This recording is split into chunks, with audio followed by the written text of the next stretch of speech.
Di antara musara'atu atau fastabiqul khairat adalah at-taubatu minadz-dzunub. Bertobat dari dosa. Jangan ditunda-tunda tobat itu, tapi bersegeralah dengan kebaikan. Maksudnya bersegera dengan tobat. Kenapa kemudian kita disuruh bersegera untuk bertobat kepada Allah Azza wa Jalla? Karena kita tidak tahu umur kita ini sampai kapan. Wa ala alihi wa sahbihi wa mawala wa la haula wa la quwata illa billahi wa barakatuh. Kita lanjutkan kajian kita, masih membahas tafsir singkat dari surah Al-Baqarah, dan kita masuk pada ayat ke 146.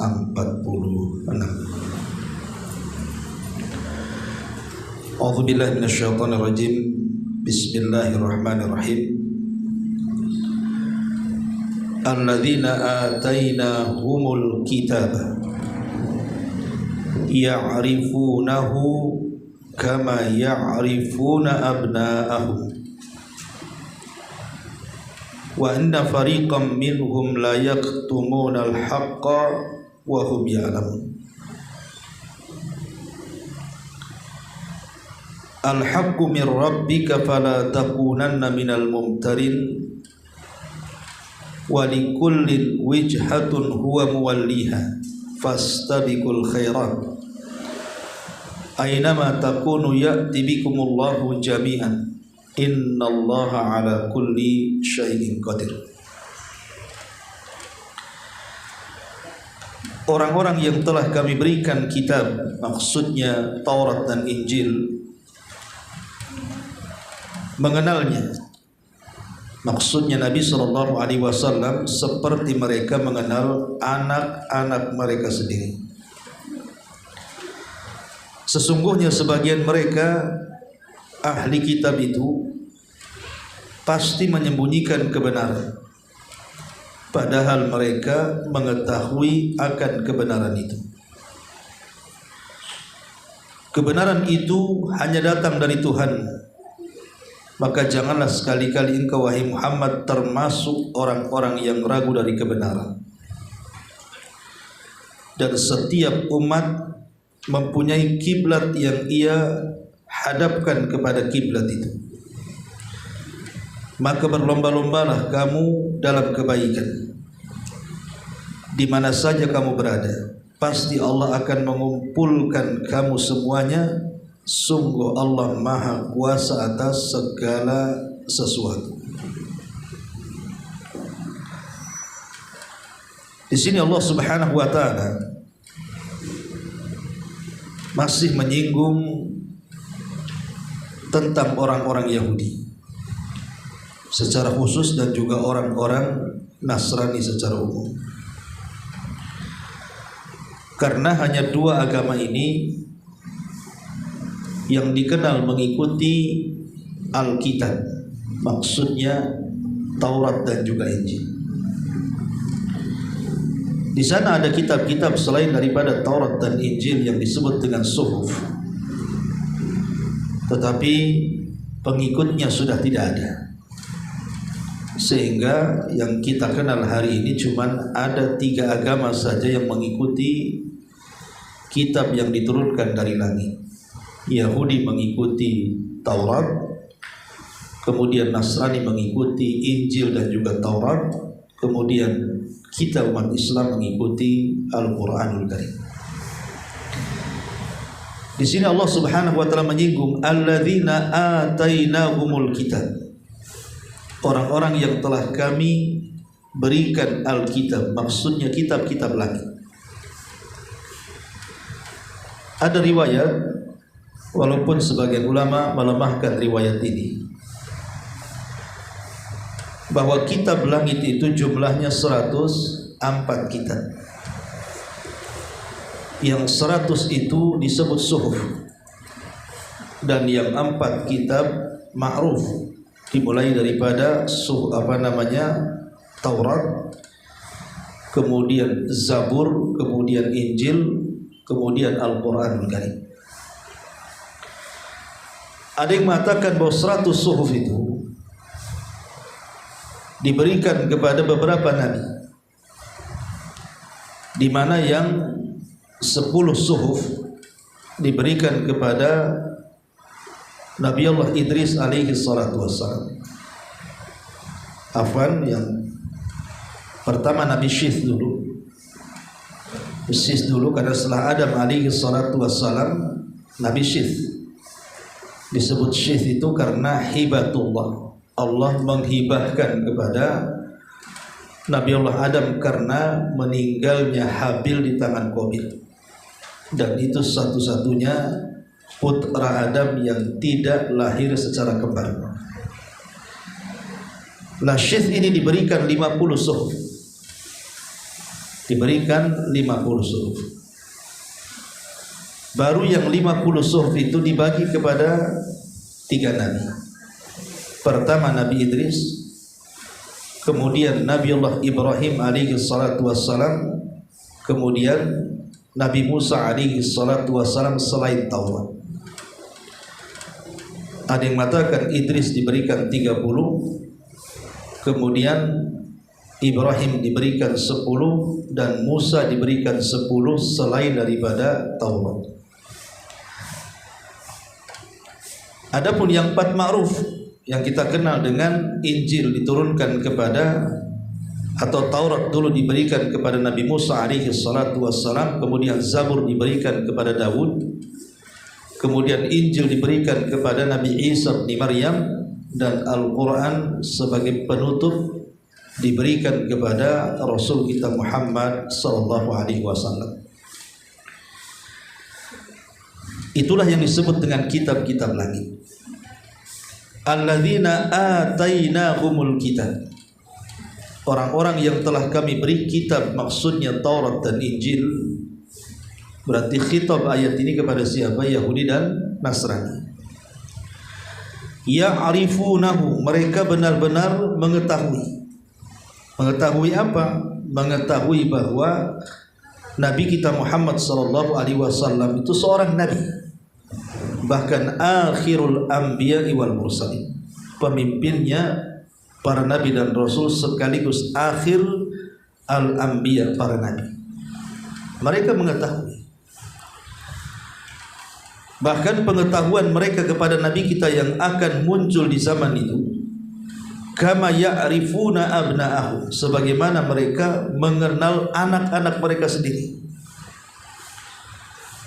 Makanya ketika Abdullah ibn Salam, salah satu tokoh Yahudi Madinah yang dikenal dengan kecerdasannya, di mana orang-orang Yahudi menjadikan rujukan Abdullah ibn Salam itu kalau mereka meminta fatwa. Lah ketika Nabi SAW berjumpa dengan Abdullah ibn Salam setelah masuk Islam, karena salah satu tokoh Yahudi yang masuk Islam adalah Abdullah ibn Salam. Itu satu-satunya tokoh Yahudi yang masuk Islam di zaman Nabi. Tetapi Abdullah ibn Salam ini bukan orang biasa, karena ketokohannya ma'ruf di tengah-tengah orang Yahudi Madinah kala itu. Nah, Nabi SAW ketika itu bertanya soal ayat ini kepada Abdullah ibn Salam. Apakah orang-orang Yahudi itu mengenal kemunculan Nabi kita Muhammad SAW lebih mengenal atau sama dengan mengenal anak-anak mereka? Maka Abdullah ibn Salam mengatakan, iya, bahkan lebih. Dia mengatakan, bal aksar. Ya, bahkan lebih, artinya lebih mengenal kemunculan Nabi dibandingkan anak-anak mereka sendiri. Kecuali kalau seandainya seorang istri berzinah dengan laki-laki lain kemudian punya anak, mungkin anak ini tidak diketahui apakah anak suaminya ataukah anak dari laki-laki lain. Tetapi mereka lebih mengenal Nabi SAW jauh dibandingkan mengenal anak-anak mereka. Itu ucapan Abdullah ibn Salam. Artinya mereka mengakui. Makanya di sini Allah Subhanahu wa taala singgung, alladzina atainahumul kitaba ya'rifunahu kama ya'rifuna abna'ahum wa inna fariqam minhum. Tapi sayang sebagian mereka. Ini dalam bentuk insaf, keadilan Allah. Allah tidak katakan semua. Tidak semua Yahudi menolak. Tapi ada sebagian orang-orang Yahudi ataupun Nasrani la yaktumunal haqqa, mereka menyembunyikan kebenaran. Wa hum ya'lamun, sementara mereka tahu tentang kebenaran itu. Karena ada di antara tokoh-tokoh Yahudi dan Nasrani itu mengakui kerasulan Nabi. Contohnya umpamanya Waraqah ibn Naufal. Waraqah ibn Naufal, kerabat daripada Khadijah, itu mengakui kebenaran. Makanya ketika Nabi SAW pertama kali mendapatkan wahyu di Gua Hira dengan turunnya malaikat Jibril, kemudian Nabi SAW diperlihatkan bagaimana bentuk Jibril yang asli dengan memiliki 600 sayap sehingga Rasul ketakutan. Nah, Khadijah bintu Khuwailid sebagai istri yang paham kondisi Rasul berusaha menghibur Nabi. Makanya kemudian dia datang kepada kerabatnya Waraqah ibn Naufal yang ketika sudah tua dan buta. Kemudian Khadijah datang dengan Rasul menceritakan tragedi itu. Maka Waraqah ibn Naufal langsung mengatakan, sesungguhnya makhluk yang kau jumpai wahai Muhammad adalah namus. Namus itu binatang makhluk yang bersayap. Dan makhluk yang bersayap itu maksudnya para malaikat itu, wabil khusus Jibril maksudnya di sini, itu pernah mendatangi Nabi Musa dan Isa. Demi Allah, kata Waraqah ibn Naufal, suami wahai Khadijah, dia akan menjadi seorang nabi. Artinya Waraqah mengetahui dia akan jadi nabi dan dia akan diusir kaumnya. Tetapi kalau Allah masih memberikan kepadaku kehidupan saat engkau diangkat dan berdakwah kepada orang-orang Quraisy dan engkau diusir oleh mereka, maka saya pertama kali membela. Tapi sayang, 6 bulan setelah perjumpaan Waraqah dengan Rasul, Waraqah pun meninggal dunia. Jadi Waraqah hanya mendapatkan kenabian tapi tidak mendapatkan kerasulan. Karena 6 bulan setelahnya Waraqah meninggal. Tapi dari sini kita tahu bahwa Waraqah ibn Naufal kan tokoh Nasrani. Dia mengakui. Jadi ada sebagian ahli kitab itu yang mengakui kebenaran. Begitu juga orang-orang Yahudi. Salah satunya yang saya katakan tadi, Abdullah ibn Salam, tokoh Yahudi. Dia juga mengakui kenabian Nabi SAW. Tapi kebanyakan mereka, makanya di sini Allah mengatakan wa inna fariqam minhum, tapi kebanyakan mereka la yaktumunal haqqa, mereka menyembunyikan kebenaran, wa hum ya'lamun, sementara mereka tahu bahwa itu sebuah kebenaran. Artinya kedatangan Nabi SAW sebuah kebenaran. Dan ini saya sering ulang-ulang, bagaimana orang-orang Yahudi itu apabila mereka berkonflik dengan orang-orang musyrik yang ada di Madinah, maksudnya orang-orang Khazraj dan Aus, yang belakangan kemudian menjadi cikal bakal orang-orang Ansar, Khazraj dan Aus itu. Jadi orang-orang Yahudi itu kan biasa berperang melawan 2 kabilah besar orang musyrik ini, terkadang kalah, terkadang menang. Kalau mereka mengalami kekalahan, maka mereka akan sesumbar kepada orang-orang musyrik yang ada di kota Madinah itu. Awas saja kalian, kalau Nabi kami muncul, habis kalian. Selalu sesumbar seperti itu. Artinya mereka yakin akan kelahiran Nabi kan? Karena mereka selalu sesumbar seperti itu. Kalau kalah perang, mereka kemudian sesumbar kepada orang-orang kafir Quraisy, kafir musyrik yang ada di kota Madinah itu. Kalau seandainya muncul Nabi kami, habis kalian. Tapi justru bahan ini yang menyebabkan orang-orang Khazraj dan juga Aus masuk Islam lebih dulu dibandingkan orang-orang Yahudi yang punya pengetahuan soal kenabian. Karena ketika orang-orang Khazraj dan Aus ini mereka melaksanakan haji dan Rasul sudah diutus jadi nabi dan juga Rasul berjumpa di Mekah. Kemudian orang-orang Khazraj dan Aus teringat dengan ucapan orang-orang Yahudi yang selalu sesumbar, kalau nabi kami muncul, habis sekalian. Kemudian mereka mengatakan, apakah ini yang dimaksud orang-orang Yahudi? Nabi yang dimaksud itu? Kalau iya, maka kita lebih dahulu beriman sebelum mereka. Itulah makanya Khazraj dan Aus akhirnya beriman dan masuk Islam, padahal mereka tidak punya pengetahuan soal kenabian. Mereka dapat informasi dari orang Yahudi saja. Itulah sebab kenapa orang Ansar itu masuk Islam. Lah, sementara orang-orang Yahudi sendiri yang punya pengetahuan sebelumnya, Mereka rela tinggal di kota Madinah itu bukan hanya setahun, 2 tahun, ratusan tahun. Karena sejak kekalahan perang melawan orang-orang Persia, maka kan Yahudi terusir tuh. Akhirnya mereka minta suaka, sampailah mereka di kota Madinah yang kemudian mereka sebut dengan Yathrib. Orang Yahudi itu cerdas, Bu. Mereka tidak mungkin hijrah ke sebuah tempat kalau tidak ada faktor ekonomi. Nah, sementara Madinah itu tidak layak, maksudnya untuk perekonomian itu tidak layak. Di sana ada Syam yang maju atau Yaman yang maju kala itu. Tetapi mereka memilih negeri Madinah atau Yathrib sebagai tempat tinggal mereka, bukan tidak ada alasan. Walaupun Madinah penuh dengan wabah di zaman itu, kemudian juga perekonomian juga susah dibentuk. Tetapi karena ada ramalan dari padri-padri mereka akan muncul seorang nabi yang mengakhiri seluruh para nabi dan rasul dan akan membawa kemenangan, makanya banyak kemudian orang-orang Yahudi hijrah sampai ke Yathrib. Itu alasannya kenapa di Madinah itu banyak orang Yahudi pada awalnya, karena digadang-gadangkan mereka menanti-nanti seorang nabi. Tapi apa yang terjadi ketika sudah ratusan tahun mereka, sebagian generasi sudah meninggal, tetapi generasi yang meninggal sudah mengajarkan kepada generasi berikutnya, mendoktrin bahwa akan ada nabi, sehingga di kepala orang-orang Yahudi Madinah itu, walaupun mereka sudah berjalan dari generasi ke generasi, mereka tahu akan kemunculan nabi itu sebagaimana mengetahui terhadap anak-anak mereka. Ketika satu malam muncul satu tanda kelahiran nabi yang disebut dengan bintang Ahmad. Dan bintang ini tidak diketahui kemunculannya kecuali orang Yahudi saja. Jadi seluruh padri-padri Yahudi di malam itu keluar semuanya. Mereka mengatakan ini sudah muncul, harusnya lahir seorang nabi karena tanda-tandanya sudah muncul di langit. Akhirnya kemudian setiap rumah orang Yahudi yang ada di Madinah dan di sekitarnya sampai di Khaybar digedor, ada nggak seorang wanita yang melahirkan anak di waktu bintang Ahmad itu muncul? Rupanya tidak ada.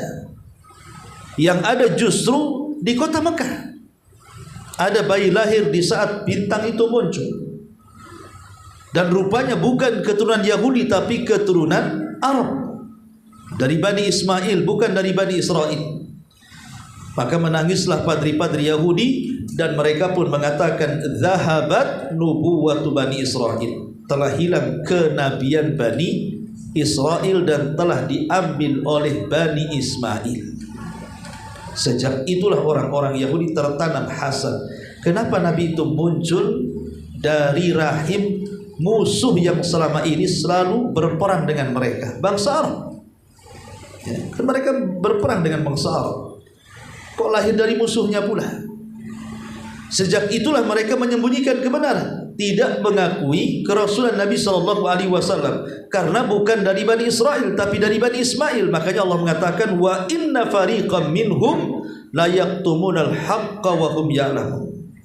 Dan sebagian mereka orang-orang Yahudi menyembunyikan kebenaran padahal mereka tahu itu kebenaran. Begitulah jahatnya orang-orang Yahudi. Di antaranya adalah mereka menyembunyikan kebenaran yang turun kepada mereka. Makanya Allah Subhanahu wa taala mengatakan selanjutnya al-haqqu mir rabbik fala takunanna minal mumtarin. Kebenaran itu datang dari Rabb wahai Muhammad.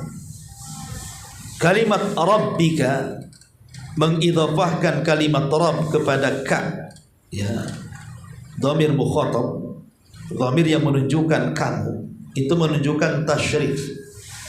Tasyrif itu kemuliaan Nabi SAW, karena mengidhafahkan kalimat Rabb kepada Nabi.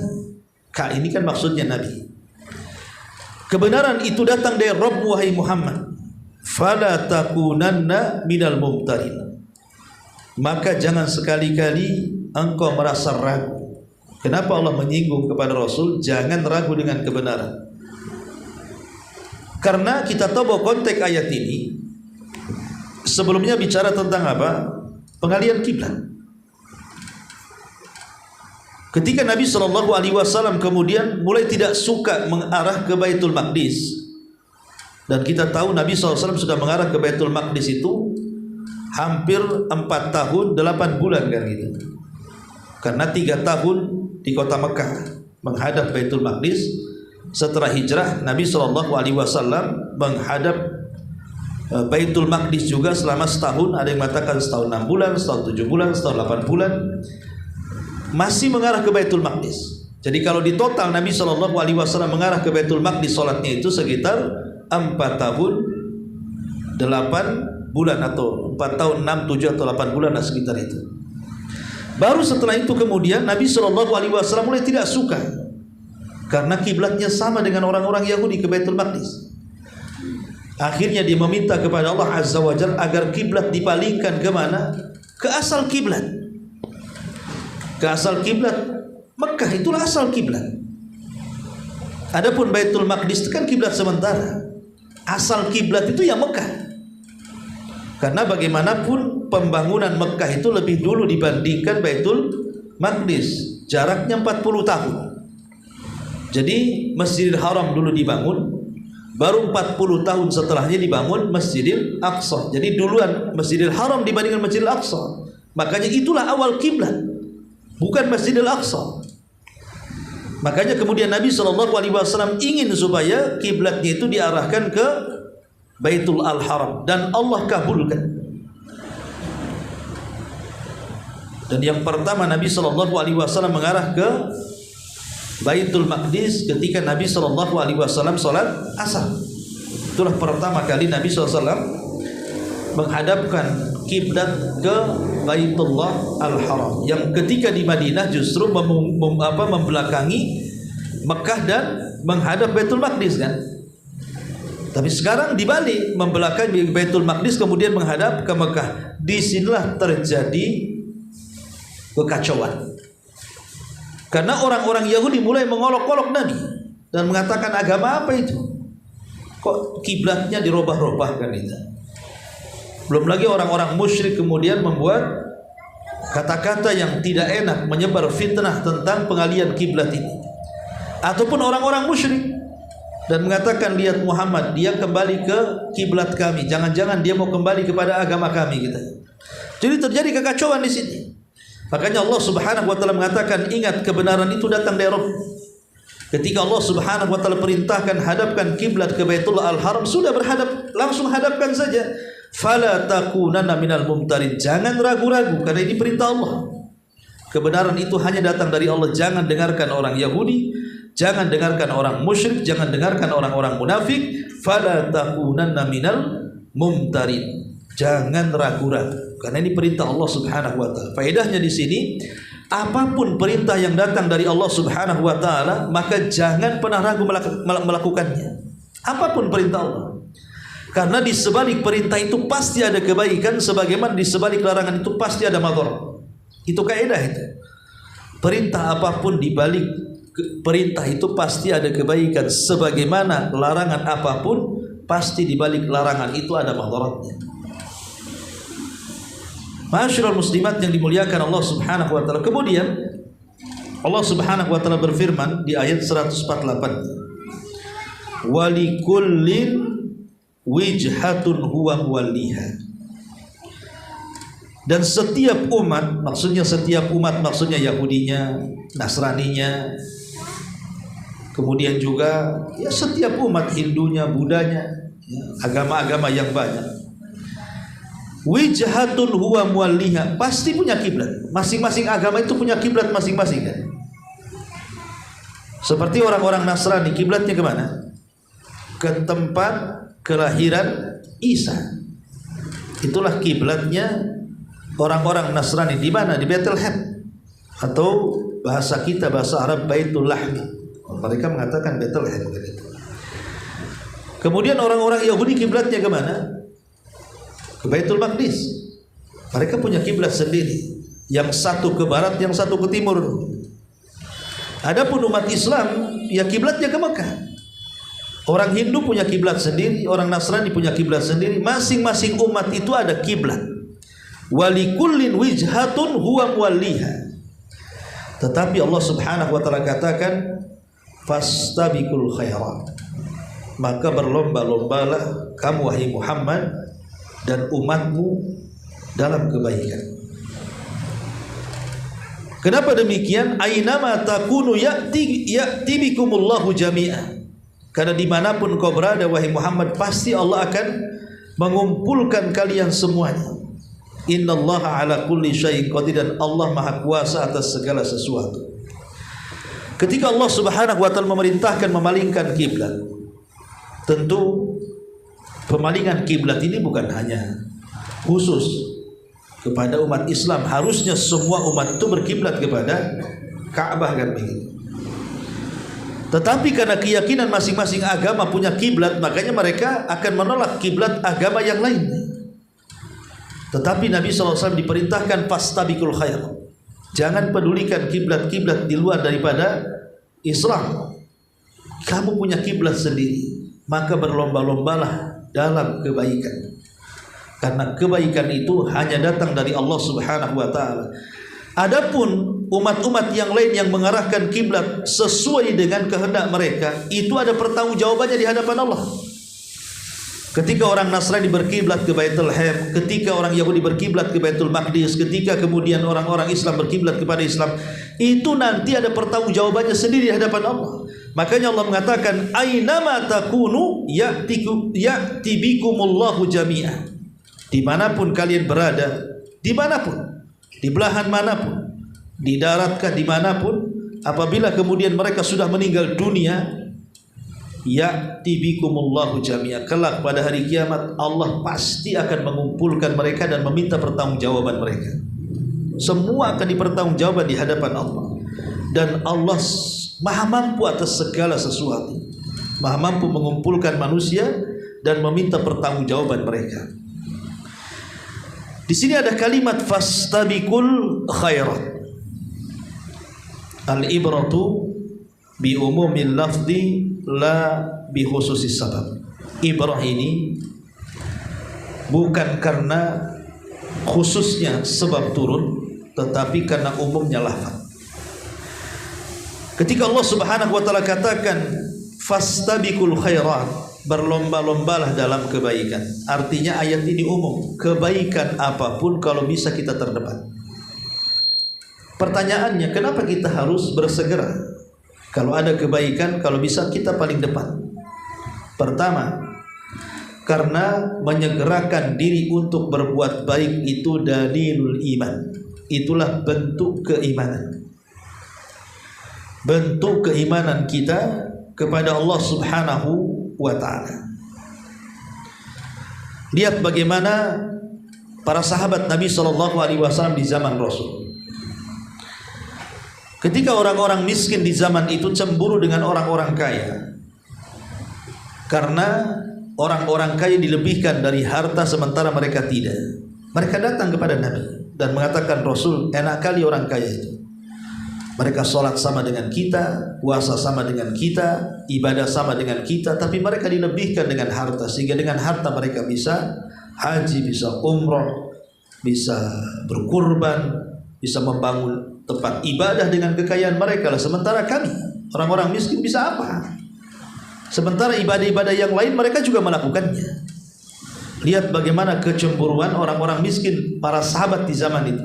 Mereka pun ingin berlomba-lomba dalam kebaikan.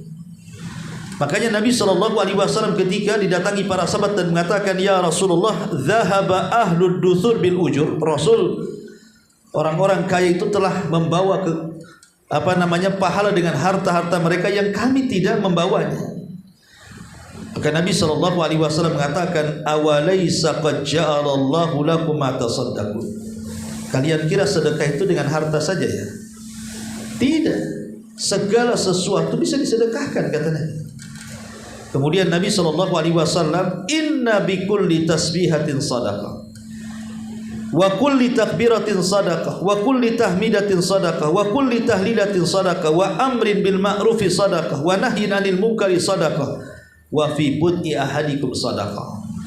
Bukankah setiap ucapan tasbih subhanallah, ucapan takbir Allahu akbar, ucapan tahmid alhamdulillah, ucapan tahlil la ilaha illallah, itu ada sedekah? Tasbih subhanallah, takbir Allahu Akbar, tahmid Alhamdulillah, dan tahlil la ilaha illallah. Ini semua sedekah. Dan inilah 4 kalimat yang dianjurkan oleh Nabi SAW diucap bagi orang yang tidak hafal Fatihah dalam sholat. Subhanallah walhamdulillah wa la ilaha illallah Allahu Akbar. Jadi kalau seandainya ada orang mu'alaf, dia belum hafal surah Al-Fatihah, dia ingin sholat, sementara surah Al-Fatihah itu kan rukun, kalau ditinggalkan tidak sah sholat. Dan Rasul mengatakan la salata illa bi fatihatil kitab, tidak ada salat kecuali dengan baca Fatihah. Sekarang dia enggak hafal Fatihah. Macam mana caranya? Maka para ulama boleh mengganti dengan 4 kalimat ini. Allahu Akbar, kemudian baca subhanallah walhamdulillah wa la ilaha illallah Allahu Akbar, kemudian ruku. Ya. Jadi bisa mengganti Al-Fatihah. Dan kalau seandainya kita cuma menghafal Al-Fatihah, baru menghafal 3 ayat, Alhamdulillahirabbil alamin arrahmanirrahim maliki yaumiddin, karena belum hafal semuanya gitu ya, maka sisa yang tidak hafal juga diganti dengan 4 kalimat ini. Jadi kalau umpamanya ada mu'alaf ini, dia baru belajar Al-Fatihah, baru 3 ayat pula dia hafal, ya tinggal Allahu Akbar, kemudian baca Al-Fatihah Alhamdulillahirabbil alamin arrahmanirrahim maliki yaumiddin, kemudian sampai di sini hafalannya. Kemudian tambah dengan 4 kalimat tadi, subhanallah walhamdulillah wa la ilaha illallah wa akbar. Ya, seperti itu. Lah bukankah kalimat-kalimat tadi itu merupakan sedekah? Kemudian juga menganjurkan kepada kebaikan sedekah, melarang dari kemungkaran sedekah. Bahkan seorang yang menggauli pasangannya suami istri juga sedekah. Dari sini lihat bagaimana bersegeranya para sahabat dalam kebaikan, merasa cemburu, dan itu dalil daripada keimanan yang mantap dari para sahabat. Itulah kenapa kita harus bersegera dalam kebaikan, karena itu dalilul iman, dalil keimanan kita kepada Allah. Yang kedua, hadharan min tabaddulil ahwal. Kenapa kita harus bersegera melakukan kebaikan itu? Karena namanya kondisi kita itu pasti dari hari ke hari, pekan ke pekan, bulan ke bulan, tahun ke tahun, itu pasti ada perubahan. Ya, pasti ada yang merubah kita. Entah kesehatan yang berubah, yang tadinya sehat jadi sakit kan gitu. Entah masa-masa kuat itu berubah menjadi masa-masa lemah karena sudah faktor U, ya, faktor usia sudah tidak kuat lagi ketika masih muda, sekarang sudah tua, sudah banyak penyakit, sehingga tidak bisa lagi melakukan ibadah-ibadah seperti ketika dia masih muda. Dan itu makanya Nabi SAW sampai mengatakan igtanim khamsan qabla khamsin, jaga 5 perkara sebelum datang 5 perkara. Kata Nabi SAW, syababuka qabla haramik, masa mudamu sebelum masa tua. Masa muda akan berbeda dengan masa tua. Makanya Abdullah ibn Amr ibn As radhiyallahu anhu merasa menyesal, karena ketika dia masa muda, dia lagi kuat-kuatnya beribadah, dia tidak mengikuti saran Nabi. Maksudnya saran Nabi yang sederhana dalam beribadah, supaya ibadahnya itu bisa istiqomah sampai tua. Dia memilih ibadah yang dia mampu melakukannya. Iya, karena dia di masa muda ketika itu. Rasul kan sudah memberikan pilihan, ya bacalah Al-Quran, hatamkan Al-Quran kalau bisa ya 10 hari sekali kan gitu, atau sebulan sekali, ya, atau kalau kau sanggup ya setengah bulan sekali kan gitu. Dikasih pilihan oleh Nabi, tapi dia milih yang paling kuat. Begitu juga ketika dianjurkan puasa, milih pula puasa yang paling kuat gitu, karena ketika itu dia merasa dia sanggup. Akhirnya setelah dia tua, Rasul juga sudah meninggal, dia terpikir, kenapa saya tidak mengikuti saran Nabi? Coba kalau mengikuti saran Nabi, ambil yang paling ringan ibadah itu supaya istiqomah sampai tua, tentu tidak akan meninggalkan. Karena kalau sudah tua itu kan beda gitu ya, cara ibadah kita sudah beda. Masih muda ruku bisa panjang, sujud bisa panjang, sholat bisa panjang. Kalau sudah tua kan pasti pakai surat-surat favorit aja lah. Udah tua pun kan itu, ruku pun tidak bisa lama-lama. Itu pun sudah nggak lurus kan itu. Jadi banyak faktor di sini. Makanya kenapa kemudian harus bersegera dalam kebaikan sebelum datang masa tua. Kemudian juga wasihatika qabla saqami. Kemudian masa sehatmu sebelum sakitmu, karena masa sehat akan berbeda dengan masa sakit. Waktu sehat kan beda, kita bisa apa saja ketika sehat, tapi ketika sakit apa yang bisa kita lakukan? Apalagi sakitnya parah. Kemudian wa ghinaka qabla faqri. Masa kayamu sebelum masa fakirmu.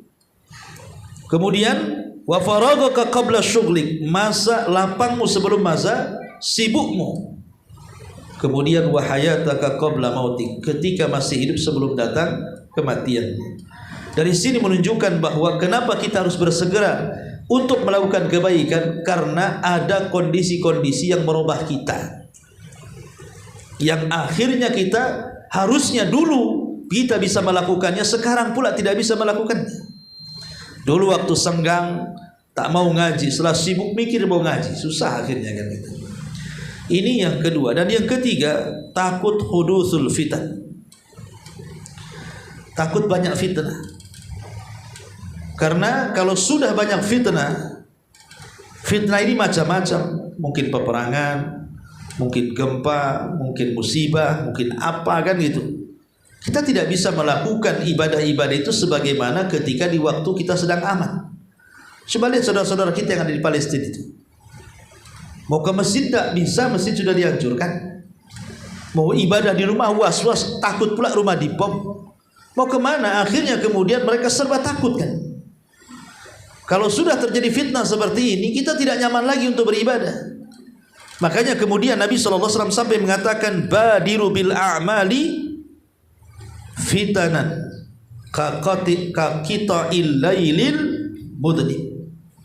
Bersegeralah kalian untuk banyak melakukan kebaikan dan amal saleh sebelum datang fitnah yang datangnya seperti penggalan malam. Penggalan malam gelap. Orang gelap itu susah jalan kan. Coba ibu jalan gelap-gelap, jangan pakai senter, pakai nabrak tiang listrik itu. Semua ditabrak, namanya gelap. Ya. Nah, jangan sampai kemudian fitnah itu sampai kepada kita seperti penggalan malam, gelap gulita. Akhirnya kita tidak bisa melakukan apa saja karena kegelapan tadi. Kegelapan ini maksudnya fitnah. Yusbihur rajulu mu'minan wa yumsi kafira, wa yumsi mu'minan wa yusbihu kafira, yabi'u dinahu bi aradin minad dunya qalil. Di mana seorang laki-laki di pagi hari dia mukmin, di sore hari dia kafir. Di sore hari dia mukmin, di pagi hari dia kafir. Karena mereka berani menjual agama mereka dengan dunia yang sangat rendah. Jangan sampai banyak fitnah. Ya, umpamanya dulu masih fakir, belum ada fitnah harta kan, sudah dikasih harta, fitnahnya lebih besar lagi.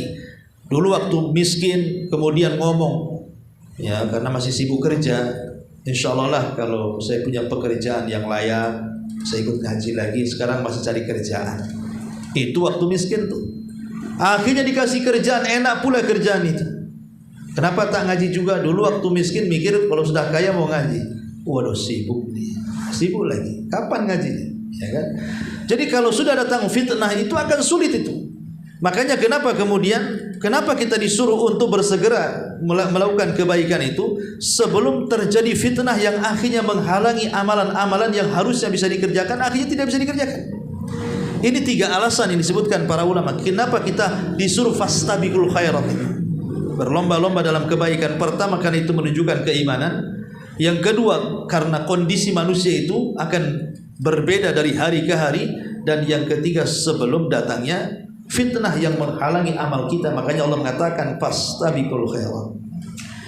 Ma'asyiral muslimat yang dimuliakan Allah Azza wa Jalla, tentu fastabiqul khairat, berlomba-lomba dalam kebaikan itu salah satu penyebab terbesar seseorang itu menemukan jalan yang mudah menuju surga. Karena surga itu hanya dipenuhi dengan orang-orang baik dan orang-orang yang mengamalkan kebaikan. Tetapi fastabiqul khairat itu kan tentu ada tingkatan-tingkatannya, mana yang harus didahulukan, mana yang harus diakhirkan. Yang didahulukan tentu adalah adaul faraid, melaksanakan yang wajib dulu. Kalau disebut fastabiqul khairat, ingat yang wajib dulu. Yang wajib apa? Salat 5 waktu. puasa Ramadan, zakat, haji. Itulah yang wajib. Jangan pula kemudian ada sebagian orang mendahulukan yang sunnah, meninggalkan yang wajib. Dan itu banyak. Coba ketika datang masuk bulan Ramadan, sholat tarawih kok bisa loh penuh itu dari ujung ke ujung. Bahkan saking tidak muatnya di dalam itu sampai tempat sandal tempat sholat jadi. Padahal sholat tarawih kan sunnah. Dia bukan wajib sholat tarawih itu. Yang enggak sholat tarawih saja tidak berdosa dan tidak mempengaruhi apapun. Cuma dia tidak dapat pahala saja. Tetapi ketika kemudian datang subuhnya, hilang pula. Mana subuhnya? Semalam ramai masjid ini, ketika subuh hilang pula. Mana wajib sholat subuh atau tarawih? Sholat wajibnya subuh lah kan gitu. Lah inilah yang harus dipahami. Segerakan yang wajib sebelum yang sunnah. Fastabiqul khairat, maksudnya ada faraid ala waktiha. Kerjakan yang wajib-wajib, kalau perlu tepat waktu. Ya. Kemudian juga di antara musara'atu atau fastabiqul khairat adalah at-taubatu minadz-dzunub. Bertobat dari dosa. Jangan ditunda-tunda tobat itu, tapi bersegeralah dengan kebaikan. Maksudnya bersegera dengan tobat. Kenapa kemudian kita disuruh bersegera untuk bertobat kepada Allah Azza wa Jalla? Karena kita tidak tahu umur kita ini sampai kapan. Jangan nyanyi terus, kapan lu tobat, nunggu umroh, tak umroh pun kan itu. Kapan tobat, nunggu haji, apalagi umroh aja tidak, mau haji pula. Ada orang yang nunggulah nanti usianya 40 tahun. Udah 40 tahun tak tobat-tobat juga. Nunggu 50 tahun, sebelum 50 tahun mati pula dia. Jadi kalau orang kemudian tidak bersegera untuk bertobat, maka ini membahayakan kehidupannya. Kemudian juga yang ketiga, termasuk fastabiqul khairat adalah melaksanakan hukukun nas, hak-hak manusia. Apa hak-hak manusia itu? Ya banyak, karena semua manusia itu punya hak kan. Istri punya hak kepada suami, suami punya hak kepada istri. Orang tua punya hak kepada anak, anak punya hak kepada orang tua. Kita punya hak kepada tetangga, tetangga punya hak kepada kita. Bahkan orang kafir punya hak, kita pun memberikan haknya kepada mereka. Jadi dalam kehidupan kita ini punya hak-hak, sampai kepada binatang pun punya hak. Nah, itu yang dimaksud fastabiqul khairat. Salah satunya adalah selain daripada melaksanakan yang wajib kemudian yang sunnah, bersegera untuk bertobat kepada Allah. Jangan lupakan hak-hak manusia, bersegera kepada hak-hak manusia. Kemudian juga di antara fastabiqul khairatnya nawafilul ibadah, melaksanakan baru nawafilul ibadah, ibadah-ibadah yang sifatnya sunnah. Seperti bersegera kalau laki-laki ke masjid gitu ya. Ataupun bersegera kalau laki-laki mungkin sholat Jumat, atau bersegera untuk bersedekah, dan banyaklah ibadah-ibadah yang masuk pada kategori fastabiqul khairat. Kenapa demikian? Disebutkan bahwa orang yang bersegera dalam kebaikan itu sifat yang paling menonjol dari sifat-sifat orang yang beriman. Dan itu disebutkan dalam surah Al-Anbiya ayat 90, innahum kanu yusari'una fil khairat. Orang-orang yang beriman, mereka adalah orang-orang yang bersegera melaksanakan kebaikan. Dan itu sifat yang nampak daripada sifatul muwahhidin, sifatnya ahli tauhid, yang mereka orang-orang yang ahlul khasyati, orang-orang yang takut kepada Allah Subhanahu wa taala. Di mana Allah Subhanahu wa taala mengatakan innal ladzina hum min khasyati rabbihim musyfikun. Ahli tauhid adalah orang-orang yang mereka menanamkan khasyah, rasa takut mereka kepada Rabb mereka. Walladzina hum biayatina biayati rabbihim yu'minun. Dan orang-orang yang dengan ayat-ayat Rabb mereka segera beriman. Dan begitu seterusnya. Dan Nabi sallallahu alaihi wasallam adalah manusia yang paling mengajarkan fastabiqul khairat. Kemudian disusul dengan para sahabat dan orang-orang setelahnya dan orang-orang setelahnya. Itulah diantara kalimat daripada fastabiqul khairat. Kenapa demikian? Maka di sini juga Allah mengatakan aina ma takunu ya'ti bikumullahu jami'a. Maka secara umum, sebab kalau kita berlambat-lambat untuk mendatangkan sebuah kebaikan, kemudian kita mati, maka Allah Subhanahu wa taala akan datang kepada kita, bertanya. Ya, bertanya soal apa? Macam-macam. Bertanya soal umur, kemana kau habiskan? Masa muda, kemana kau lampiaskan? Ilmu, sudahkah kau amalkan? Harta, dari mana kau dapat, kemana kau belanjakan? Semua akan ditanya. Tapi orang-orang yang fastabiqul khairat, maka mereka sudah ada jawabannya, karena mereka tidak pernah menyanyiakan umur mereka, masa muda mereka, ilmu mereka, harta mereka, sehingga mereka akan selamat dari hisab yang Allah Subhanahu wa taala hisabkan kepada mereka. Ainama takunu ya'ti bikumullahu jami'a, innallaha ala kulli syai'in qadir, dan Allah atas segala sesuatu maha mampu. Wallahu a'lam bishawab. Mungkin sampai ayat ke 148 saja. Silakan sebelum saya tutup kalau ada yang bertanya.